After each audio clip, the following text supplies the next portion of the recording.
The rain-slicked streets of San Francisco gleamed under the neon glow, but my heart pounded louder than the city's pulse. I was 25, broke, and chasing a story that could make or break my career as a journalist. Then I saw him, Elliot Grayson, the heir to a tech empire, his smile sharp enough to cut glass. My name is Caleb Nguyen, a scrappy reporter for the San Francisco Chronicle, barely scraping by in a city that chewed up dreamers like me. I'd heard whispers about Elliot, 27, devastatingly charming, and untouchable, with a reputation for playing games with people's lives. That night, at a glitzy gala in the Mission District, our paths collided, and I became his next target. I was there to uncover dirt on his family's company, Grayson Tech, rumored to be dodging taxes while funding shady political campaigns. The ballroom glittered with wealth crystal chandeliers, champagne flutes, and fake smiles. I felt out of place in my thrift store blazer, clutching my notebook like a lifeline.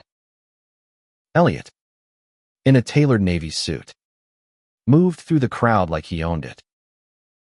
When his blue eyes locked onto mine, I froze.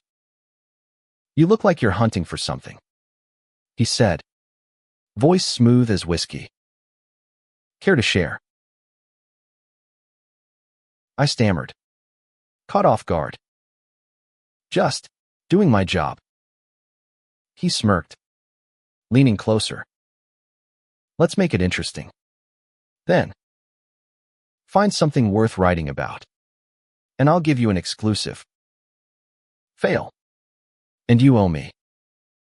His tone was playful, but his eyes held a challenge.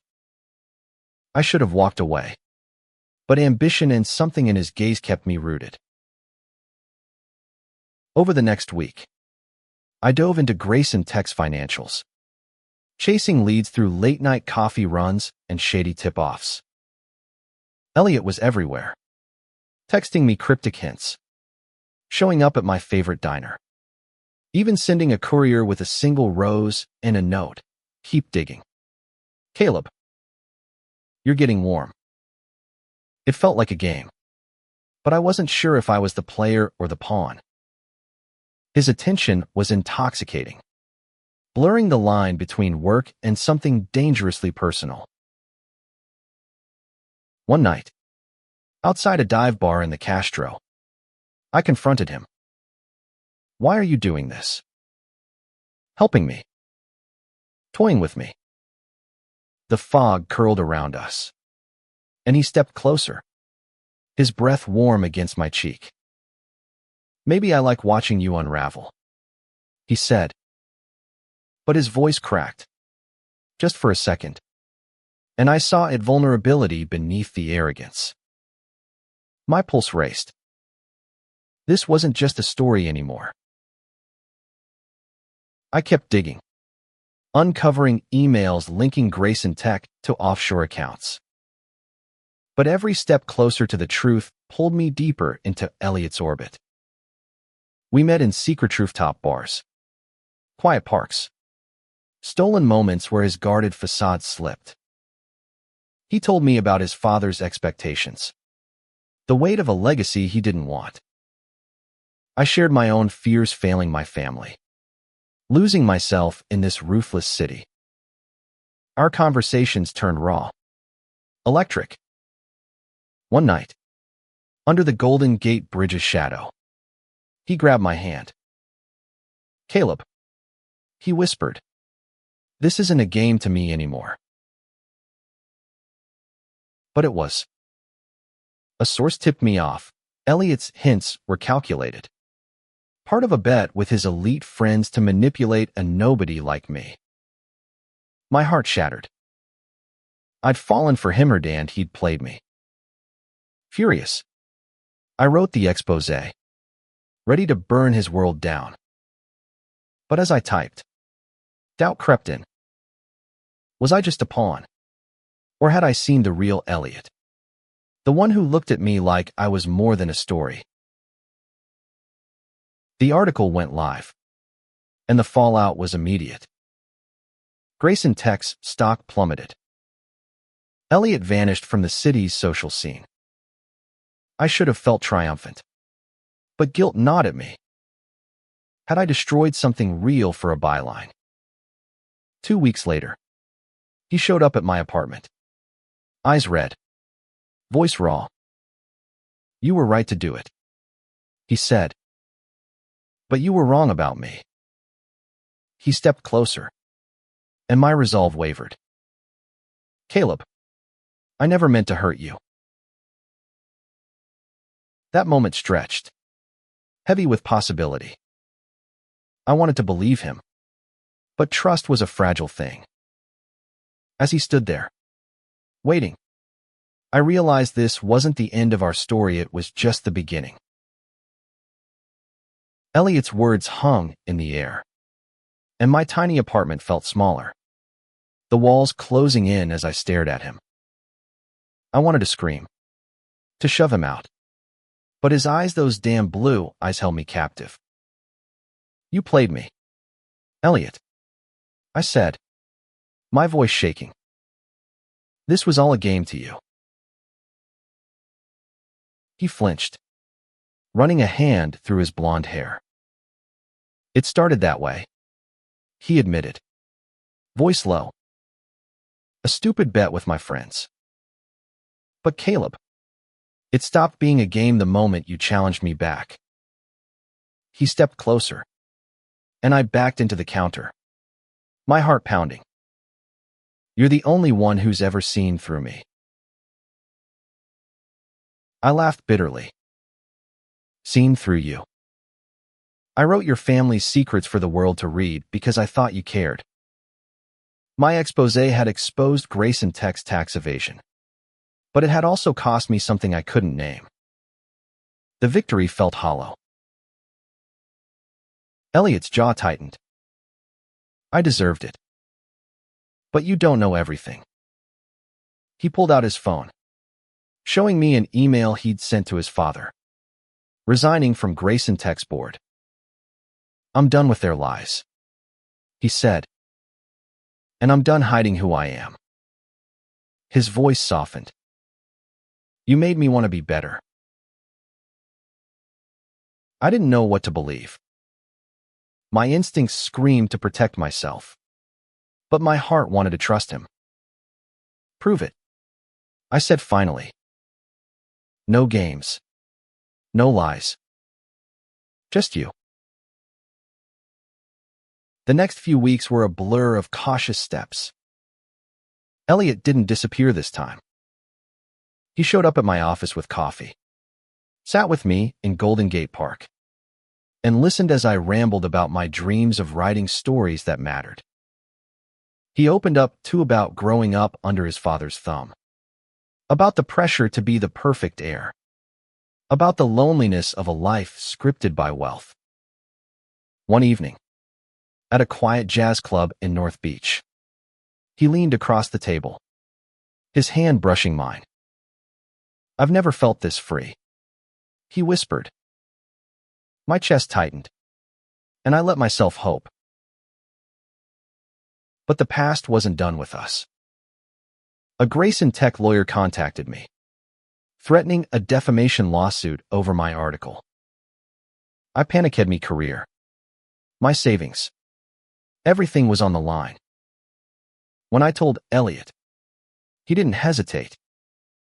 "I'll fix this," he said, and before I could stop him, he was on the phone with his family's legal team, demanding they back off. It worked, but it cost him. His father cut him off financially, leaving him with nothing but his name. Elliot moved into a cramped studio apartment, a far cry from his Pacific Heights mansion.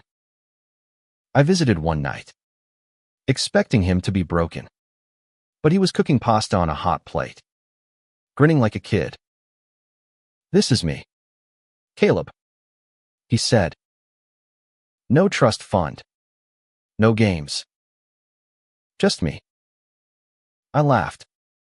And for the first time, I saw him not the heir, but Elliot. Raw and real. Our connection deepened, but doubt lingered. I'd been burned before, and San Francisco's cutthroat world didn't make trust easy. When a rival journalist published a story claiming Elliot was secretly funneling money to his family's company, I confronted him. Is it true? I demanded, my voice sharp. He looked gutted. No. Caleb. I swear. He showed me his bank statements barely enough to cover rent. I believed him, but the accusation stung us both. We kept meeting, stealing moments in the city's hidden corners, Alcatraz Island's eerie quiet, the cliffs of Ocean Beach at sunset. Each moment felt like a risk, but I was falling hard. One night, as we sat on a pier, the bay shimmering under moonlight, Elliot took my hand. I'm not perfect, he said, but I'm yours, if you'll have me. My breath caught. I wanted to say yes, but fear held me back. Could I trust him? Could I trust myself? The pier's wooden planks creaked under us as Elliot's words echoed in my head. I'm yours, if you'll have me. I stared at the bay, its waves glittering like a promise I wasn't sure I could accept. Love was a gamble, and I'd already lost too much to Elliot's gameser, so I thought. I pulled my hand away, the cold air biting my skin. I need time, I said, my voice barely above a whisper. Elliot nodded, his face a mix of hope and hurt, and we parted ways under the stars. Back in my apartment, I couldn't sleep. My mind replayed every moment: the gala, the rose, the betrayal, the redemption. Was this real? Or was I falling for another of his tricks? Work became my escape. I threw myself into a new story about San Francisco's homeless crisis, spending days interviewing people living in tents under freeway overpasses. Their stories of survival mirrored my own struggle to trust again. One afternoon, while scribbling notes in a coffee shop, I got a text from Elliot. Meet me at the ferry building. I have something to show you. Against my better judgment, I went. He was waiting by the water, holding a folder. This is everything I have on Grayson Tech's deals, he said, handing it to me. Off the record. For now. But it's yours when you're ready. I flipped through pages of internal memos, financial records evidence that could bury his family's empire. Why give me this? I asked. He shrugged, a sad smile on his lips. Because you deserve the truth. And because I want you to know I'm all in.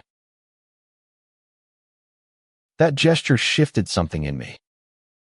Over the next month, we rebuilt trust, brick by brick. We explored the city together, not as journalist and source, but as two people learning each other. We laughed over dim sum in Chinatown, argued about politics in a mission taqueria, and shared quiet mornings in my cramped apartment. Elliot was different now, less guarded, more human.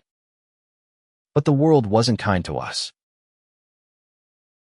A gossip blog posted photos of us together, captioned, Grayson Heir's new toy, the journalist who took him down. My editor called me in, warning me about conflicts of interest. Caleb, you're too close to this, she said. Step back, or you're off the investigative team. I was furious, but she was right. My feelings for Elliot were clouding my judgment. I confronted him that night in his tiny studio. "This is messing with my career," I said, pacing. "And your life's a mess because of me."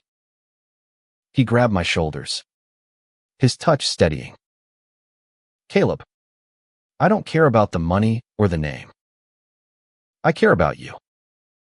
His voice broke, and I saw the weight he carried disowned, disgraced, yet still fighting for us. I kissed him then, fierce and desperate, like I could pour all my doubts into that moment. He kissed me back, and for once, the world fell away.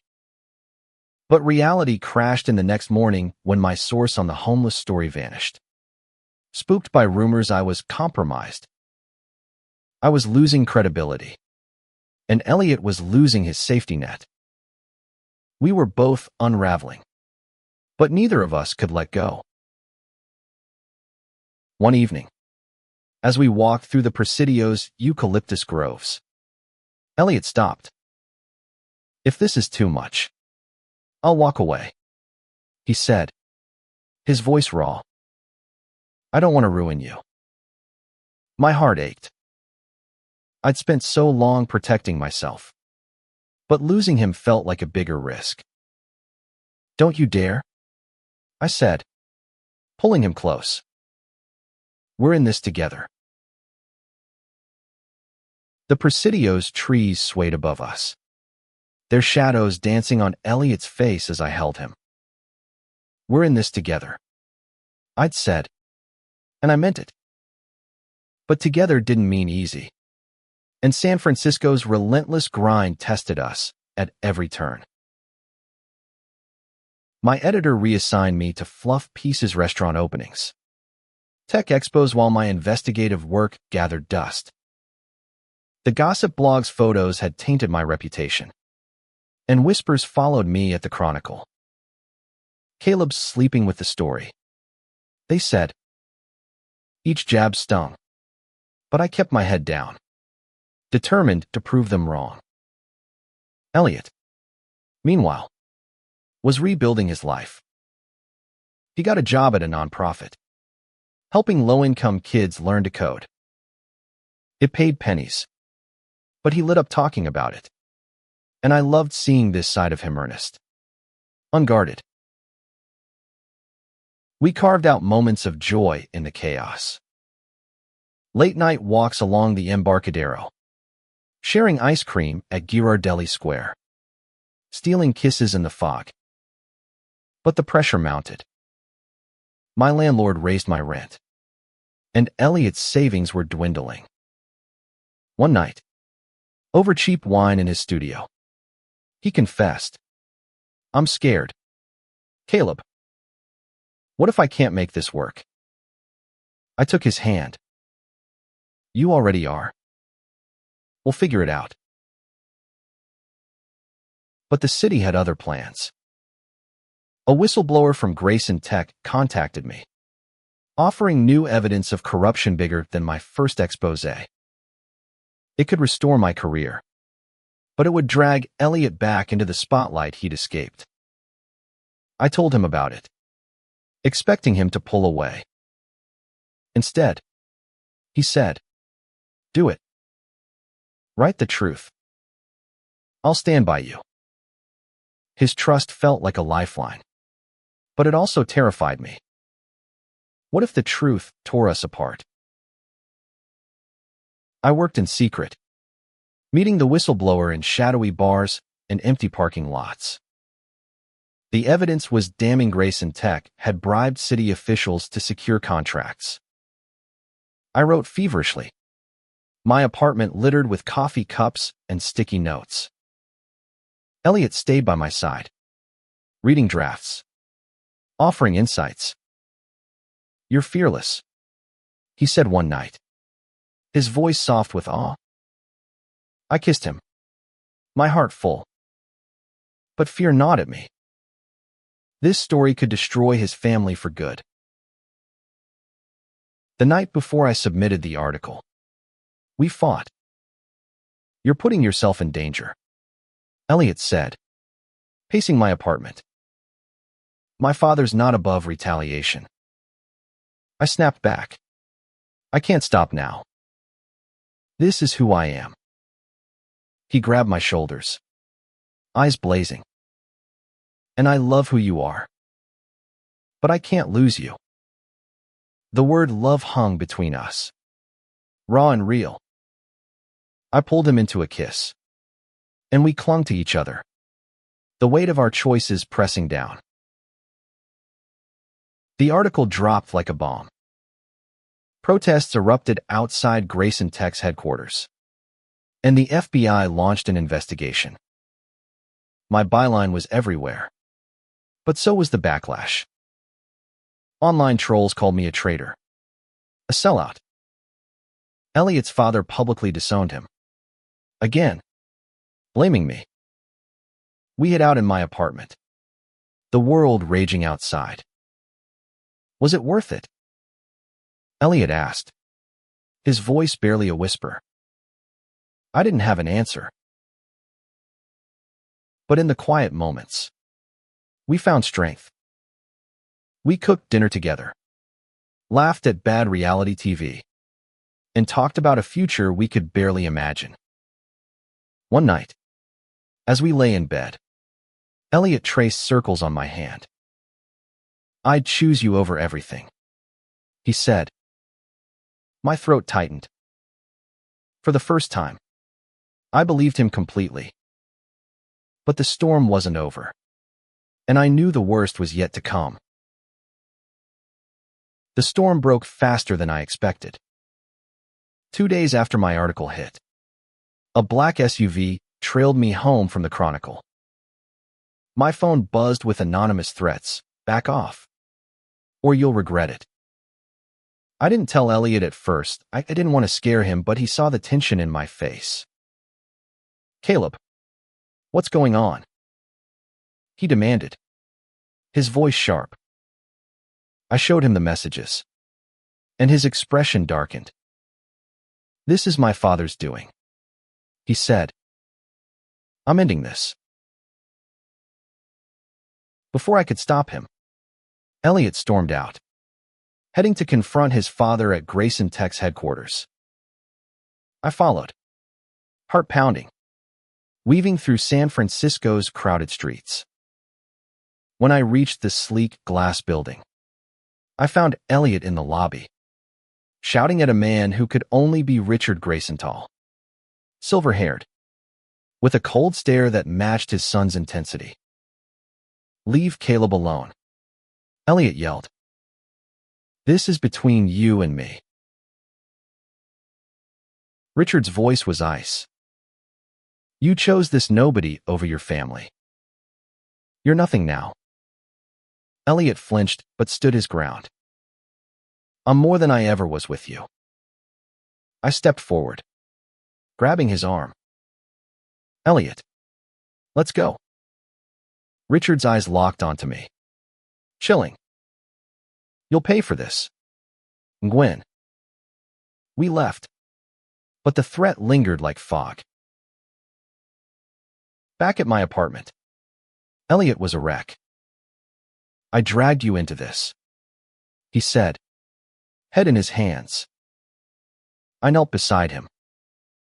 We dragged each other. And I'd do it again. He looked up, eyes wet, and kissed me softly. In that moment, we were all that mattered. But the danger was real. I hired a lawyer with my meager savings, and Elliot moved in with me to stay safe. Our worlds shrank to my tiny apartment, but it felt like enough. Work was another battle. My editor reinstated me to investigative reporting, but colleagues kept their distance, wary of the controversy. I pushed forward, chasing leads on Grayson Tech's fallout. Elliot helped, digging into his family's old files, unearthing more corruption.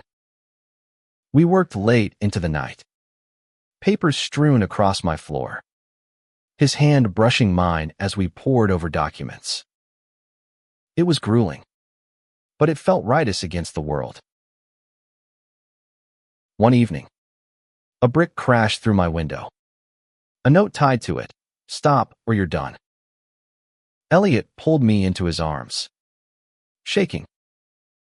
"We can't keep doing this," he whispered. I wanted to agree, to run away with him, but I couldn't abandon the truth.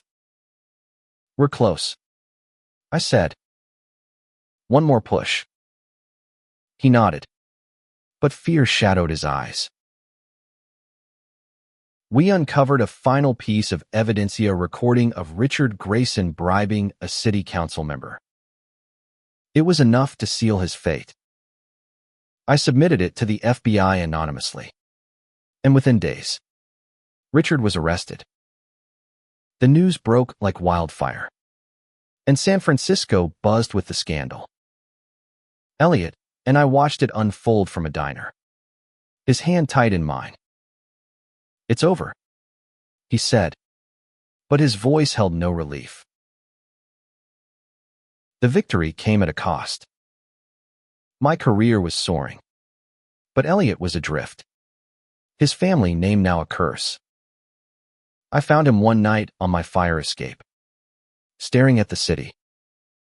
"I don't know who I am without them," he admitted. I sat beside him, our shoulders touching. "You're enough," I said. "You're mine." He leaned into me, and for the first time, I felt the weight of what we'd built, fragile, flawed, but ours. The city skyline glittered beyond my fire escape, but Elliot's silence spoke louder. He'd lost everything: his family, his wealth, his identity, and I couldn't shake the guilt that I'd played a part in it. "You're enough," I'd told him. But as days passed, I wondered if I was enough to fill the void. Elliot threw himself into his nonprofit work, teaching kids in the Tenderloin to code. He came home exhausted but alive, his smile brighter than I'd ever seen. "These kids get it," he said one night, sprawled on my couch.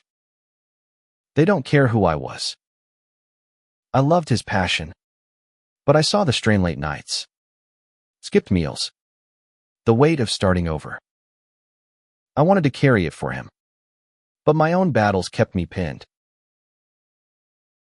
The Chronicle offered me a promotion: senior reporter, a corner office, a real salary. It was everything I dreamed of, but it came with strings: relocate to New York for a year to cover national politics. I hadn't told Elliot yet. The thought of leaving him, especially now, twisted my gut. I buried myself in work, avoiding the conversation. But he knew something was wrong. "Caleb, talk to me," he said one morning over coffee. I dodged, mumbling about deadlines, but his eyes saw through me. The threats hadn't stopped. Anonymous calls, emails, even a slashed tire on my beat-up Honda. Elliot insisted we install a security system, his protective streak both comforting and suffocating. One night, as we cooked dinner, he grabbed my hand. "If you're in danger because of me, I'll leave," he said. I laughed it off, but his fear was real. So was mine. I decided to tell him about New York. We sat on my bed, the city's hum filtering through the window. "They want me to move," I said, voice shaking. "A year, maybe more." His face fell, but he nodded. "You have to go? This is your dream." I hated his selflessness. "What about us?" I asked. He smiled, sad but sure. "We'll make it work. I'll wait."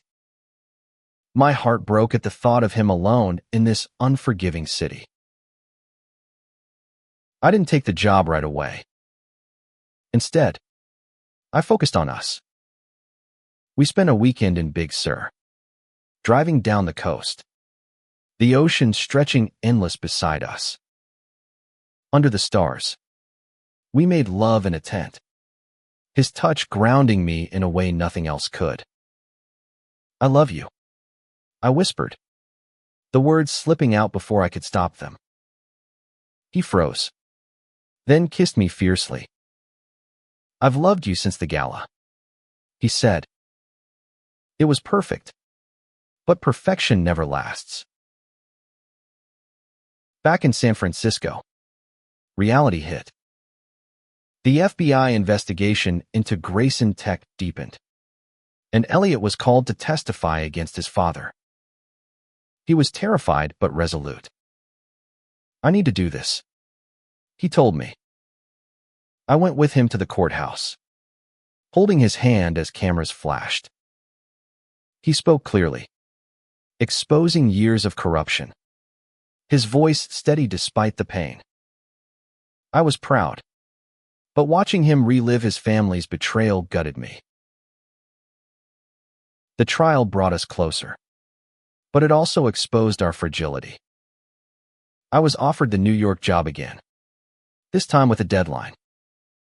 Elliot urged me to take it, but I saw the fear in his eyes, fear of losing me, fear of being left behind. As I packed my bags, unsure of my choice, he left a note on my desk, "You're my home. Caleb. Go chase your truth." I held it, tears falling, knowing our story was far from over. Elliot's note burned in my hand, "You're my home. Caleb. Go chase your truth." I wanted to crumple it, to stay in San Francisco and build a life with him. But the New York offer was a siren call. My flight was booked for a week out, and every day felt like a countdown to losing him. Elliot tried to keep things light. He'd show up with takeout, crack jokes about my fancy East Coast life. But his smiles didn't reach his eyes. I wasn't much better, snapping at him over small things, dishes left in the sink, a forgotten phone charger. The tension grew, a silent acknowledgement that distance might break us. One night, I found him on the fire escape again, staring at the city. "I'm scared you'll find someone better out there," he admitted. I pulled him close. "There's no one better," I said, but doubt gnawed at me too. The trial dragged on, and Elliot's testimony made headlines. Grayson Tech collapsed, and Richard was sentenced to 10 years. Elliot was free, but freedom came with ghosts. Reporters hounded him. Old friends shunned him. He leaned on me, but I was leaving. The night before my flight, we fought, really fought. "You're running away," he accused, voice raw. "I'm chasing my dream," I shouted back. "The one you told me to follow." He stormed out, and I didn't sleep. Morning came, and I found him at my door, eyes red. "I'm sorry," he said. I love you too much to let you go without a fight." We kissed, desperate and tearful, and I promised to call every day. At the airport, he slipped a bracelet onto my wrist, a simple leather band with a silver charm. "So you don't forget me," he said, half smiling.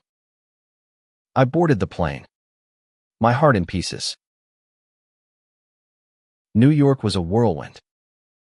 The Chronicle's sister paper threw me into high-stakes political reporting, senators, scandals, power plays. I thrived.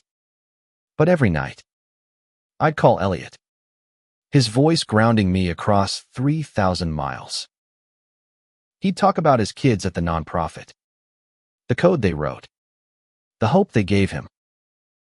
But the distance strained us. Calls grew shorter. Texts sporadic. I missed his touch. His laugh. The way he made me feel whole. 3 months in, I got a call from a San Francisco number, not Elliot. It was his coworker. Panicked. Elliot's in the hospital. Car accident. My world stopped. I flew back that night. The bracelet heavy on my wrist. At the hospital, I found him bruised but alive. His smile weak. You came, he whispered. I climbed into the bed, holding him as he slept. I'd almost lost him, and New York didn't matter anymore. When he woke, we really talked. I can't do this without you, he said. I nodded, tears falling. I'm not going back. I quit the New York job, taking a pay cut to return to the Chronicle. Elliot recovered, and we moved into a small apartment together, pooling our savings. It wasn't glamorous, but it was ours. We cooked, fought, laughed, loved. The city that tried to break us became our home. Our new apartment smelled of fresh paint and second chances. It was small, with creaky floors and a view of a brick wall. But it was ours, mine and Elliot's. After the accident, we'd rebuilt something stronger. Not just between us, but within ourselves. San Francisco, once a battlefield, now felt like a place we could grow. I was back at the Chronicle, writing stories that mattered: housing crises, community triumphs, the city's heartbeat. Elliot's nonprofit grew, and he found purpose in teaching kids who reminded him of his younger self, hungry for a chance. We'd come home exhausted, collapsing on our thrift store couch, sharing stories of our day. His hand would find mine, the bracelet still on my wrist, a reminder of what we'd fought for. But the past lingered. One evening, a letter arrived from Richard Grayson, sent from prison. You destroyed our family. It read, but you won't destroy him. Elliot tossed it in the trash, but I saw the flicker of guilt in his eyes. I pulled him close. You're not him, I said. You never were. He nodded. But healing takes time, and we gave each other that. We found joy in small things: Sunday hikes in Marin, late-night tacos in the Mission, quiet mornings tangled in bed. Our love wasn't perfect, but it was honest. One night, under the Golden Gate Bridge, where we'd first blurred the lines between game and truth, Elliot knelt. No ring, just a question. Caleb, will you stay with me? For good. My heart swelled. Yes, I said, and we kissed. The city's lights our witness. Years later, I wrote a book about our story, not the scandal, but the love that grew from it. It wasn't a bestseller, but it was ours. A testament to surviving the games, the lies, the pain. Elliot read it, tears in his eyes. You made us sound like heroes, he said. I smiled. We are. San Francisco changed, as cities do. Tech booms faded. New faces arrived. But we stayed, rooted in each other. The world had tried to tear us apart through ambition, betrayal, distance, danger, but we'd chosen each other. Again and again. Our story wasn't just about love. It was about trust, forgiveness, and the courage to rewrite your own ending. as I watched Elliot teach a kid to code, his laughter echoing in a sunlit classroom. I knew we'd done more than survive. We'd built a life, not from wealth or headlines, but from moments real, and ours. The city hummed around us, and I wore his bracelet. A promise kept, a love earned.